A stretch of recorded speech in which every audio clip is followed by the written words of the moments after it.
On Autogefühl you can always state your wishes which cars to review next, and one of your wishes was the Peugeot 5008. Here on Autogefühl, your #1 resource for in-depth car reviews and your #1 community to discuss cars. Today with Thomas, an exterior, interior and the driving experience of this bigger brother of the 3008. We'll also draw some comparisons. We'll be in full HD, full screen and full length. Let's go!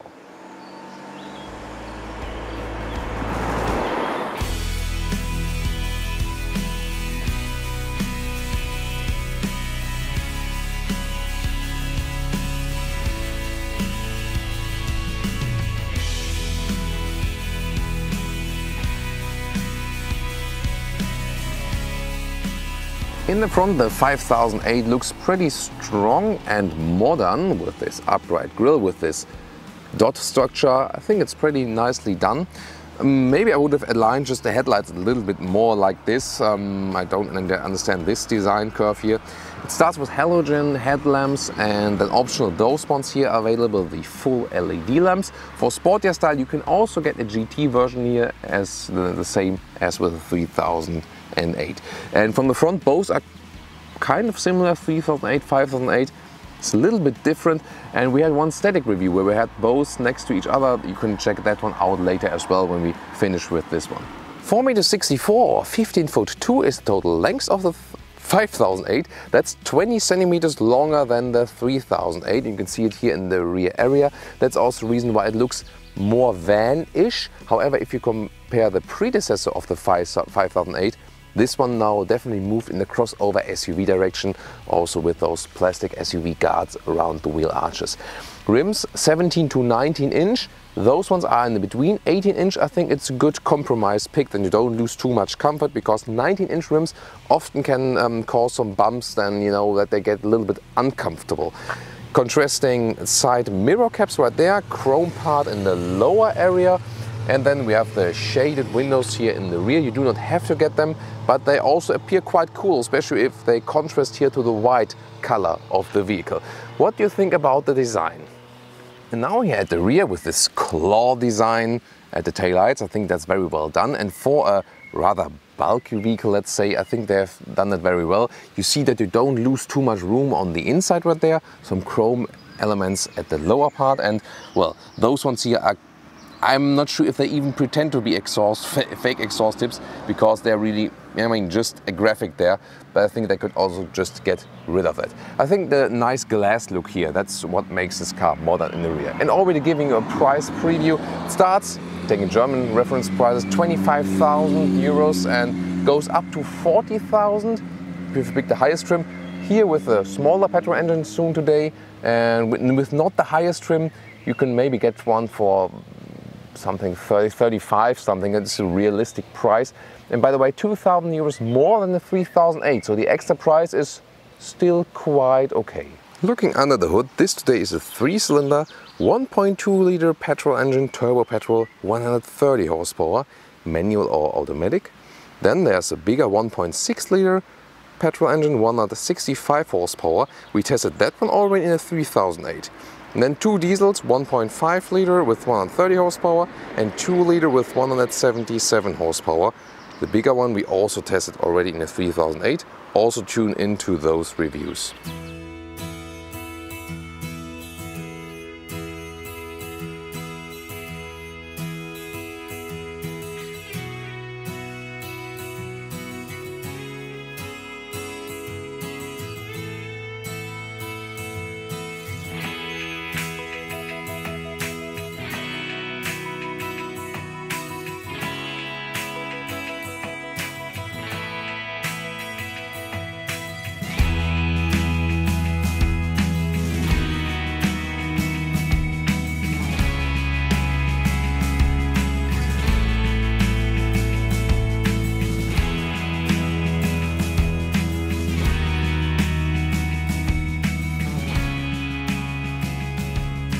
And now with the interior, which is really interesting because I really like those fabric inserts here. It looks like a Scandinavian living room style. I think it's well done, also belongs to this unique aspect. For bigger bottles, you can put them in a, strange position right there. Usually it's the other way around, the other direction, but it still works. And then here we go. You either get pure fabric surfaces or then this fabric leatherette mix. So outside leatherette, inside fabric. Is no animal harm and really looks amazing. I think they've done a fantastic job right there. Also with some shoulder support, some contour stitches. You could put out the lower area of the seat, and in the GT line you also get a Alcantara leatherette mix. This one here also with the electric seat control for all the ways, also 2 memory spots, and then this Peugeot Cockpit with a very tiny steering wheel, flat bottom, and it's really like in a computer game. That's really funny, and it belongs to this digital cockpit screen right there, where it is really placed very high. Soon more details to that. Another interesting detail you can see here, the lower part of the door sill is really low, so it will all protect the inside of the car also when it gets dirty and wet. Let's get inside, and that's fairly easy because you have this upright SUV seating position. It is not that extremely high as in other SUVs, so it's somewhere in the middle part, and then it's so unique and interesting to sit here. First of all, you still sit upright. I usually put the seat in the lower part a little bit higher. That's a little bit more upright in the angle. Even then you have plenty of headroom, so that's no problem. When you have a panoramic roof, that's a little bit less, but that's really cool. Also with the bright ceiling here, brings so much light in the interior. Soft touch also here on some parts of the top dashboard. Even here in the front we got soft touch at the top part, so really cool. There are some parts where in some vehicles you have some gaps. We've shown some customer comments with photos there. Here in this vehicle it's actually quite nicely done, so maybe it depends from vehicle to vehicle. The steering wheel can also be adjusted. The thing is, I mean, also in reach, but then it doesn't go any higher, and I would like it to be a little bit higher, but then it would block the whole Peugeot Cockpit there. So that's maybe one thing you could criticize there, but then again you have advantages because you can really see what you're doing, and you do not need a head-up display because it's placed in a very high, high way. Electric controls are very comfortable, and also to use those memory controls that you can really also save a position. Then when you have 2 drivers, you can easily switch it around. And this is the interior overview. You can see with the popped up infotainment system, CarPlay connectivity is available. Then this is a hard plastic, but this one then is soft touch in the lower part. This horizontal stress then is a really cool design here, again with the gray fabric. I love that. Such a unique layout and not boring as some other vehicles in this segment. You still have some hotkeys right here for the infotainment system because the climate unit you always control there. It's rather a car where you set it to 22 degrees and AC on and just leave it instead of controlling it while driving, because then it will get really complicated doing it while driving. In the lower part you can have the seat heating, and then one USB part right there, putting your phone then, automatic gear lever, electric handbrake. Then you have adaptive cup holders. Those are very well done, like in the Audi system, same supplier. And in the middle part you have those armrests here. And then there's a lot of room right here in there. It makes up for the tiny, tiny, tiny glove box where you can put basically nothing. And really interesting with this small steering wheel, again you can see it from that perspective. Again you can have this digital dashboard as standard, and it's so high that you do not need a head-up display, where you can also have different styles, for example just a minimum what you can see, or you can also have GPS info right there. That's of course the advantage of a digital cockpit, that it's actually that flexible. In a short closer look here, where you can control the temperature and also where the air vents should be coming from. Again, while driving that's not so good to do. At least you can see that very well because it's also in the height of the instruments. And then taking a look at the GPS, which is not so much my favorite, but the responsive times are still quite somewhat okay. So it does the job actually. And nowadays usually use also the the smartphone connection right there, but you could also just use the standard Bluetooth connection. Well, about this rear part you can say a lot actually. First of all, here in the rear Let's put up the head restraint, also with nice design here on the interior. Then you have this manual shade for the kids. And, well, I cannot really sit here, although it's the longer car than the 3008. And the reason is the driver's seat should be really higher than that I can put my knees under this table here, and also the whole seat has this form. So those tables here are basically quite good for the kids to put some stuff on there. They come with the Allure and the GT automatic, but not with the base version, and for the middle trim you can go for them optional. So if you just have your kids here in the rear, you can easily take them. If you don't have kids here in the rear, or maybe not that often, or sometimes also adults, try not to get those folding tablets, because they will destroy your knee room here for adults. And again, if you have a family with small kids, that's cool, because the seats here are higher than in a 3008. That's easier, to install child seats, putting them in and out, and also for the kids to sit here. Headroom wise, it would still be suitable for adults, but again, you feel that you really sit very, very high here in the rear. You can slide those seats forward and backwards. Actually, all three individual. That's pretty fancy. You can control a little bit, of this angle here. You can put it a little bit more to the rear, a little bit more upright. But the thing you can do more with that is, first of all, you can fold them flat using this lever right there. Then also the lower part of the seat goes down to have a flat area to the rear surface. Really interesting. That's also interesting that you can remove this part.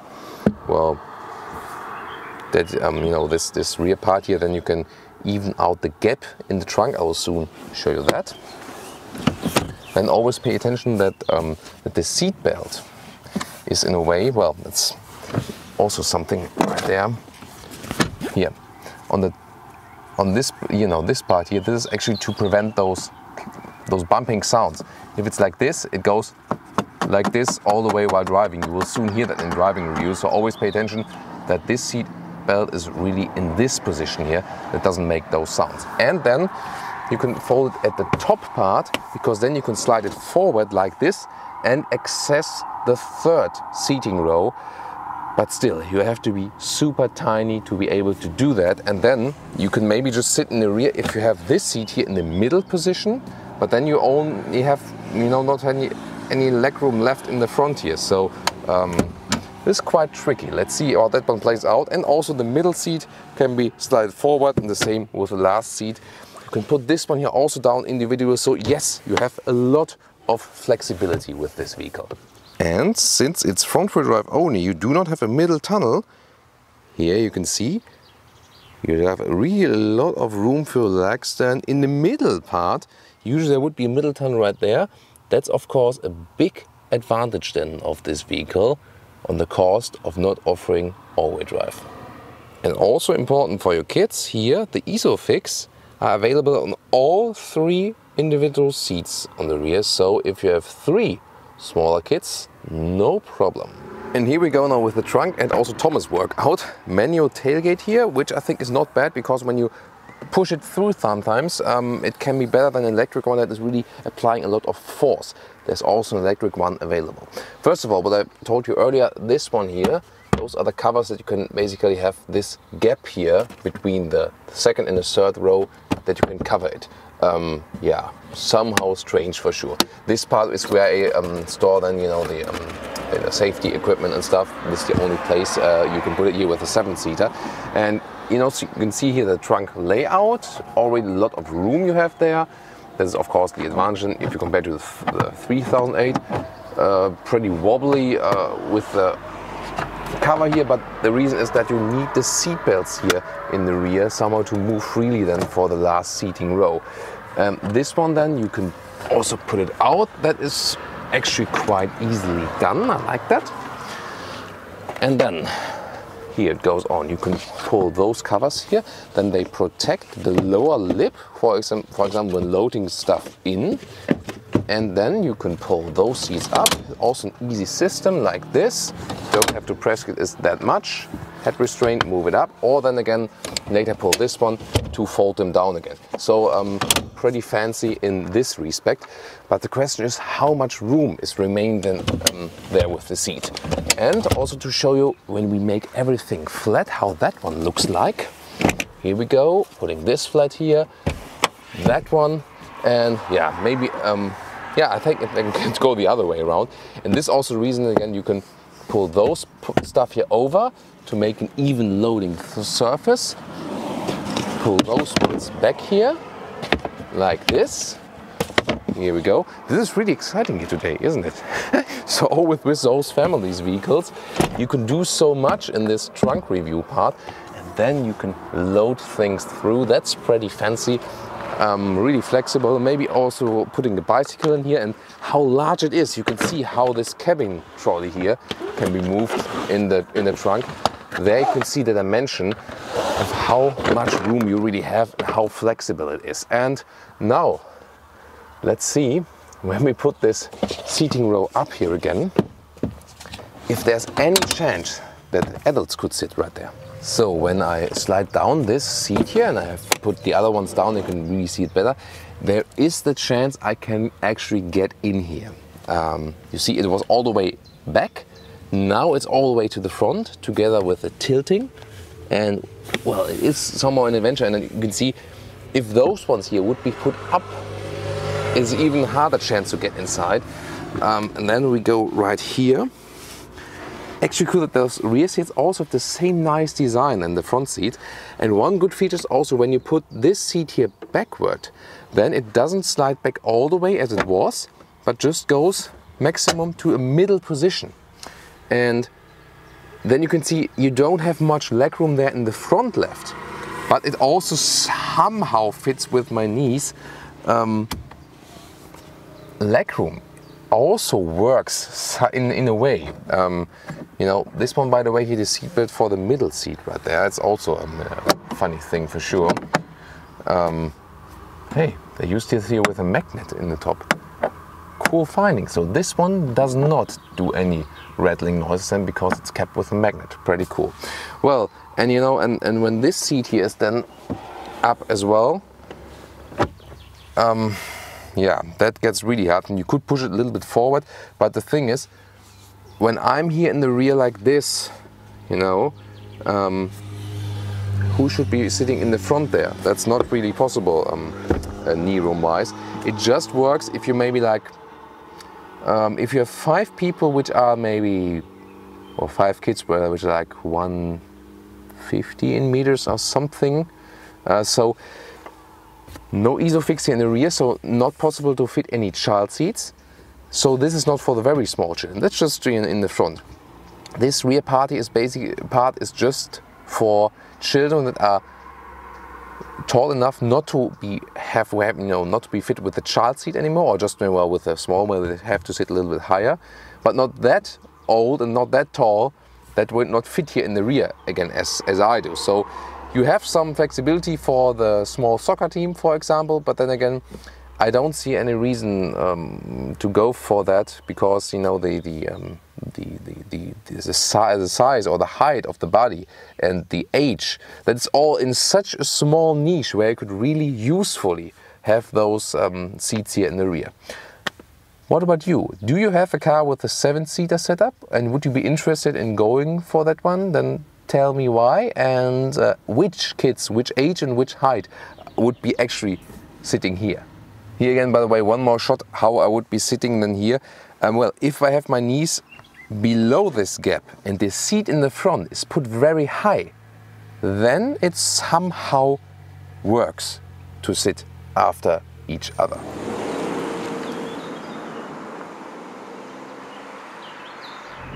Welcome to the driving part, aka Thomas's Driving Lounge with Peugeot 5008.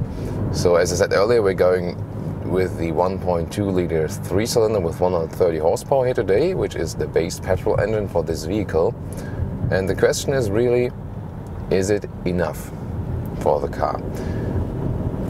Same is also available for the smaller brother, 3008.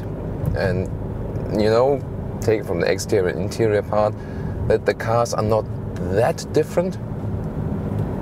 This one just a little bit longer, and you also feel that it is a little bit bulkier to drive. It doesn't make the biggest difference though. Yes, the 3008 is a little bit more fun, but the basic driving feeling is still characterized in some way, you know, by how the interior looks and how it also gives you that feeling while driving. And this small cockpit here, the very, very tiny steering wheel, which has total arcade feeling, so there is no natural feel in the steering wheel. It feels like in a computer game. You don't have any resistance. That is good when you're parking in and out. That's really helpful. It's really easy to do that then. However, if you drive a little bit faster, sometimes you want to have a little more controlled feel in the steering, and that's what this car does not offer. However, it is still somewhat fun because it's so unique, it's different, and I like cars that are unique and different, so trying something new, why not? And when you're controlling this small steering wheel, that is then definitely something different. So also with the flattened end, you always have a lot of fun. And now we got some viewers there in the other car. It's always funny when people discovering, hey, it's Thomas from Autogefühl is filming here. And you know, when they're on the other side, then usually you can take a look at that camera there. And then now, you know, we often get then comments, hey, look at minute 20:43, that guy looking or something up or something like that. It's always funny. So, well, you can't hide. So back to our driving here. Well, the petrol engine here is actually pretty silent, and as long as you're driving in the city and keeping it rather calm, it's actually also perfectly enough. So we're really fine with that. We'll soon also head out to the motorway and see how that one plays out. And you have to bear in mind that this car will also be fully loaded at some times, maybe with the full family. Not so much maybe with heavy carriage, but rather persons and some luggage. So there at some point maybe then you can say it makes sense to step up the game for the bigger petrol engine. What I've discovered also with the 3008 already, because we had petrol and diesel engines there, that the diesel engines are pretty high in the consumption. So we got almost the same consumption, just maybe 1 liter difference with the petrol and the diesel. So with the 1.6 petrol in the 3008, we had about 8 liters on 100 kilometers of consumption. Oh no, water making the car dirty. Usually I'm not like this, but you know, when I want to review the car and doing some shots outside, that hurts. And with the diesel, we had about 7 liter with the big diesel, 7 liters consumption on 100 kilometers an hour. Sorry, 7 liters on 100 kilometers, not an hour. So that was really very strange that the petrol came close to the diesel consumption. That is, you know, who knows why. By the way, also by driving with the right thumb, you can control the right screen, and with the good action here. With the left thumb, you can control the instrument screen. So, wait a minute, didn't we recently see that from Mercedes with the MBUX? Well, Peugeot already did it here. So, and you know, then you can also very well control the stuff while driving the vehicle. So that's actually quite okay. Bitte sprechen Sie Ihren Befehl nach dem Signalton. Drive me to Berlin. That's the voice activation. Ich habe Sie leider nicht verstanden. Just try in German. Bitte versuchen Sie es noch einmal. Fahre mich nach Berlin. Let's see if that works. Wohin möchten Sie navigieren? Bitte nennen Sie eine Zeile. Okay, so the car did some suggestions now, but it was not Berlin, it was some other cities. So I would say it works 50%. Let's see it that way. Wohin möchten Sie navigieren? Bitte nennen Sie eine Zeile. Yeah, cancel. Abbrechen. Abbrechen. Okay, about that. So You know, those voice activation systems, sometimes they work pretty well, sometimes they don't. The best one I've experienced is definitely still in the Tesla, because no matter how freely you speak, it somehow always works. And by the way, the funny thing is, the first consumption figure I can present you with this one here is basically the very same we had with the bigger petrol engine, that is 8 liters on 100 kilometers. So you might ask yourself, why with a smaller engine? Well, usually it's the way that the bigger engines not always consume more. Sometimes they do, but not always. Sometimes it's also the other way around, because with a bigger engine you can run the car at a lower RPM, and it's, you know, not that stressful for the engine then. And of course I'll keep you updated how that one plays out throughout the driving review. So here again, steering wise, the car reacts pretty fast to that. So you have to bear in mind, you have, you know, enough power in your hands basically to turn that car around. And it also tends to shake a little bit up, so the suspension is rather soft. The bumps are evened out, you know, not that well. That's maybe the one weakness of this vehicle then. So I have experienced better suspensions. However, we recently had the Renault Koleos, and the suspension here is better than with the Renault Koleos or with the Nissan X-Trail. However, there are also other competitors that are better suspension-wise. You also can get the blind spot monitor, by the way. I'll soon show you that on the motorway. It's in the side mirrors then. People argue about this Peugeot iCockpit also because, you know, you don't have a head-up display, but the cockpit itself is really high, so you can use it like a head-up display because it's pretty, you know, high in your sight. It's good to read the speed, and I can follow that argumentation as well. Why not? The only thing is that for a vehicle I usually have the steering wheel a little bit more up, and I'm not able to do that here in the Peugeot 5008 or also in the 3008. So that is the downside. And I cannot see the lower parts of the instruments because the upper steering wheel part is blocking that. So yeah, about that. So overall, I mean, it is really fun to drive the car still because of that unique steering wheel and, you know, the computer game style, like how it responds. Then you feel somehow that it's a little bit longer than the 3008. So it's not that agile maybe, so the 3008 is a little bit more fun. However, base setup is pretty much the same, so that really won't make the difference. So if you want a little bit more family suitability than the 3008, then you can still have the approximate same driving experience. And also interesting that a lot of the manufacturers offer those compact SUVs now also as a long wheelbase version. You know, Tiguan Allspace, for example. The Kodiaq would be the same as the Tiguan Allspace, so always as long wheelbase. Hyundai, what they are doing with the Santa Fe, for example.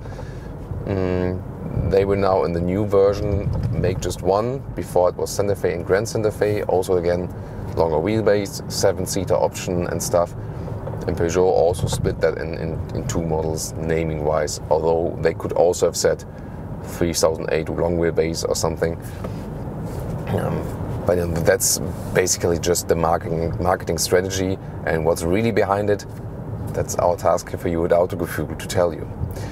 So we'll soon leave the city and give you some motorway, also acceleration, and also how it is at higher speed, installation-wise. So far, actually, I feel quite comfortable. Also, as I said earlier, with those seats, which have the very good setup, they are actually not too soft. So, and that's again personal preference, if you like the seat a little bit softer or a little bit harder. It also depends on short-term or long-term run. So I have heard that a little bit firmer seats are supposed to be longer on better on the long-term run, but worse in the short-term run. I'm not exactly so sure about it. Also, the very surface often plays a role on the long-term comfort. I've told you that a couple of times. When you have this quilted structure, those stitchings on the seat, that is really uncomfortable on the long-term run as well. You know, good that we don't have that here. I think the key factor to this vehicle here is the same with the 3008. I feel like driving my own living room with this Scandinavian-like design, and this really has an effect also on driving the car. Here we go. Oh, okay, then not. It somehow calms you down, so overall a very calming experience. Let's hear also if we can hear some rattling sounds when we go over some bumps from somewhere. I think from the rear there's something that is either a seat belt or is it maybe the...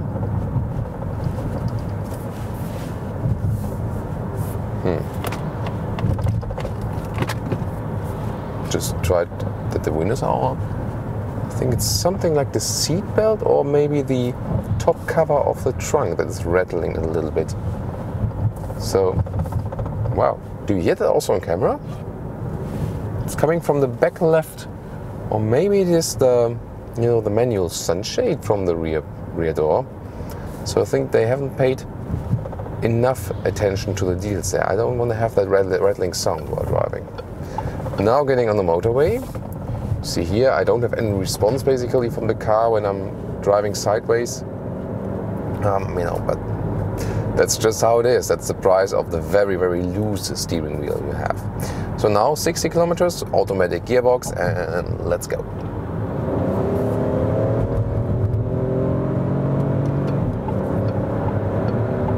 Plop. That was 100. So you see the engine does struggle a little bit. However, due to the turbo, you still have, you know, some power reserves if you're on the motorway here and you want to overtake or something. Let's do that. 110. So it's working somehow. Skoda Karoq, also one competitor, is a little bit smaller in this case. So I think it's okay. You can live with that. The advantage of that small petrol engine is you're actually very low in the entry price. So I think you know, this is also one of the key elements right there. Let's also zero the consumption here. See how you can get in the minimum consumption if you have you know, just the motorway. Maybe use the cruise control. Cruise control here at the left side of the steering wheel. So if you zero it out and then cruise control motorway, you get to about 5.5 liters. But that's just, you know, basically the idle consumption. We'll drive a little bit further and see how that one plays out. And of course, as soon as it goes uphill, for example, more acceleration is being needed and consumption goes higher. And we go off here to show you some more of the agility. See that how that one plays out. Waves, by the way, are very well evened out by the suspension, just not those bumps. So now approaching a roundabout. Brakes could be a little bit firmer. That was just the trunk, you know, the backpack. See here, I don't have any feeling in the steering wheel when turning it. Also have to turn quite a lot. The only thing is really when you're parking in and out, then it's easy because you can just with one hand go left and right, and then that's it again. That's really easy to do. That rattling sound there on the left is really something I'm not so fond of. So here now again, acceleration, all front wheel drive by the way, no all wheel drive available. Some acceleration. Sound wise I think it's still okay. And the automatic gearbox is doing a really good job. So it is also available as a manual, but I really feel that the manual gearbox is doing a good job. The automatic gearbox is doing a really good job. It's very relaxing to drive. You hardly feel any gear transitions when you're driving slowly.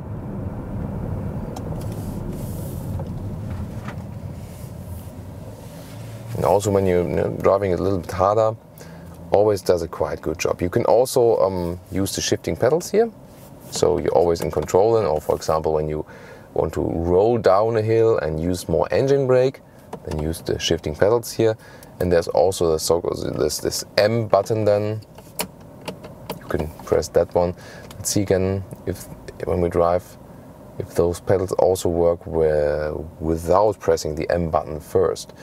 And one more thing I can show you here is this sport mode button, and the red S appears in the front of the instruments, and then the gears are turned up a little bit higher, so a little bit more sporty RPM is being given. We can test it now as soon as the traffic light jumps to green right there, as it now.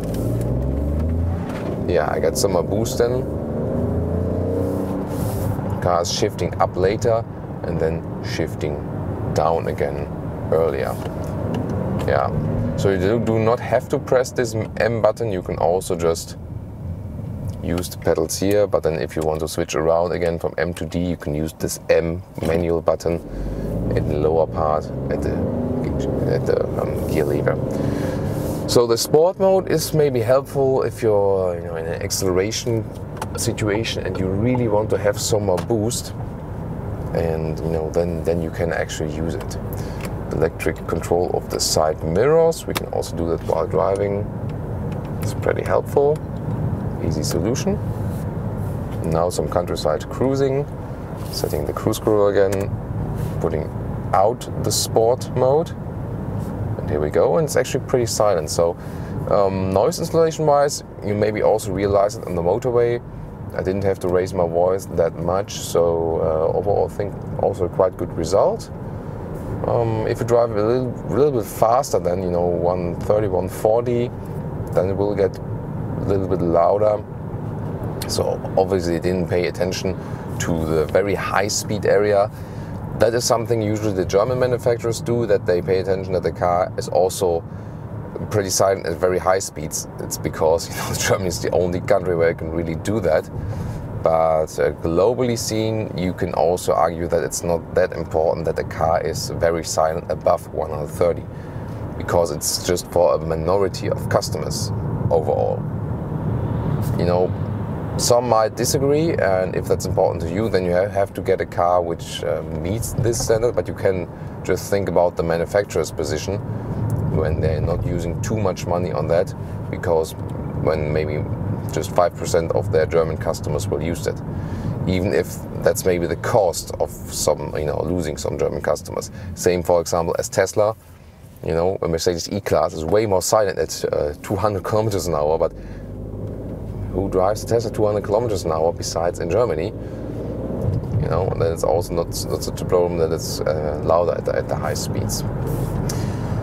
So last remarks here to the Peugeot 5008. Again, a very relaxing, calming ride. It is somehow that the small steering wheel is not really, it is funny and unique, but it's not really fitting to the car because the steering wheel feels too small for the car somehow. But maybe you can still also say that this makes this special character out of the car, because, we have enough standard conservative normal cars on the road. So I think this interior experience here is still something unique. So that's, I think, one of the pro points. Relaxing ride, upright seating position and stuff, comfort. Negative points, not so much feel in the steering wheel. Bumps should be a little bit better evened out suspension wise. Consumption should be a little bit lower. Now we're below 8 liters, so you can also drive with 7 something. So that's possible, but still consumption should be lower, I think. That's again, one other aspect is sometimes when there's luggage in the trunk and I really open, the cabin trolley, that it has more friction to the whole surface. And in some trunks it slides all over the place. And in some it's kept tight, and it has to do with the surface they use at the floor bottom. And we had those covers here which you can remove to protect the trunk. And those obviously have a very slick surface, so here your luggage is being flipped around all over the place. A very interesting aspect, by the way, you do not see when looking at it, you just experience that when you really test the vehicle, when you drive it over a couple of weeks or a couple of days. And I always favor those floor parts which are a little bit rough. And I think the most annoying part is really that rattling sound. What the hell? My guess is that this, you know, maybe that sunshade cover or something. So that is probably the biggest downside here of this vehicle today. Yeah, that's just, you know, they just have to pay attention to details. And I wonder, you know, from the Peugeot engineers, did no one finally test this car and heard that rattling sound? Well, that's one of the secrets here. So, what do you think about the driving part here for today? And now to our conclusion for today with the Peugeot 5008. And also, what about the difference? 3008, 5008. First of all, yeah, always check that in the rear you got the seat belt rightly aligned, that you don't have rattling sounds while driving. So if you keep it in the right direction, it will not be there. Funny fact for sure. Well, the front, they are both basically similar. It's a modern design, also with a prominent front grille there. You can also get the GT version if you want a little bit sportier. Overall, I think a modern, likable design. Although the 5008 is a little bit more form follows function in the rear, you know, it just shall have a lot of room in the interior. The interior then, a lot of nice solutions. It's so unique, with a great living room look there with the grey fabric. I just love it. Well, with the room you have in the rear, especially with those you know, tablets right there, I think you should get one without, so go base version or the middle trim and not pick that option. It's really annoying when you sit in the rear, especially as an adult. So, but overall, I think the difference from the 3008 and the 5008 is really, if you have kids, then you should go with this one. If you have small kids, for all other cases, remain with the 3008, pay 2,000 euros less, because the rear, you know, is really high from the seating position then, unlike to the 3008. And well, with the trunk, you'll still be, you know, getting along with the 3008. It's a little bit more fun to drive for sure. With the 7-seater setup here, I really don't get it that much. So as I said earlier, it's not really for very, very small kids who need the child seats. But if the kids are too big, you don't have any room there in the rear. So my tip would be, if you have kids, then go for this one without the 7-seater option, just that you have some more trunk. If you don't have small kids, then go for the 3008. Thanks so much for tuning in to Autogefühl. Looking forward to your comments. What do you think?